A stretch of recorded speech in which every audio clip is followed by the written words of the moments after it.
புதுக்கோட்டை மாவட்டம் அறந்தாங்கி அருகே நிலையூர் ஜெயகணேசர் கோவில் காமாட்சியம்மன் கோவில் கும்பாபிஷேகம் நடந்தது. நிலையூரில் பழமையான ஜெயகணேசர் கோவில் காமாட்சியம்மன் கோவில் உள்ளது.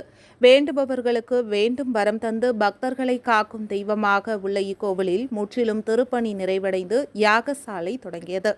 யாகசாலையில் சகல புண்ணிய நதி தீர்த்தங்கள் கொண்டுவரப்பட்டு புனித நீர் குடங்களில் வைத்து 4 கால பூஜையில் விக்னேஸ்வர பூஜை, கிராம சங்கல்பம், கணபதி ஹோமம், லக்ஷ்மி ஹோமம், நவகிரக ஹோமம், வாஸ்து சாந்தி, கடஸ்தாபனம், யாகசாலை பிரவேசம், யாத்திர பிரதிஷ்டை, அஷ்டபந்தன மருந்து சாத்துதல், நவசக்தி அர்ச்சனை, லக்ஷ்மி பூஜை, பிம்ம சுத்தி பூஜைகள் செய்து தீப ஆராதனை நடந்தது.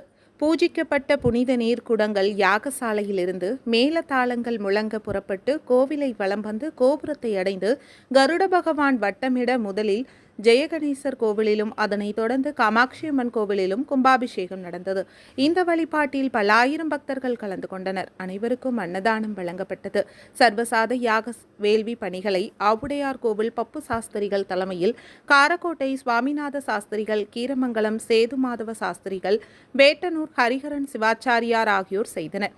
கட்டுமான பணிகளை தேவக்கோட்டை பன்னீர்செல்வம் ஸ்தபதியார் செய்தார்.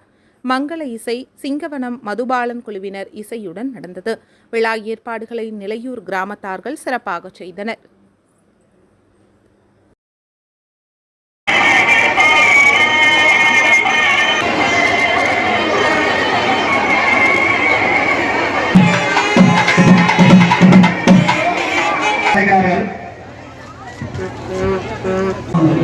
சொல்லியா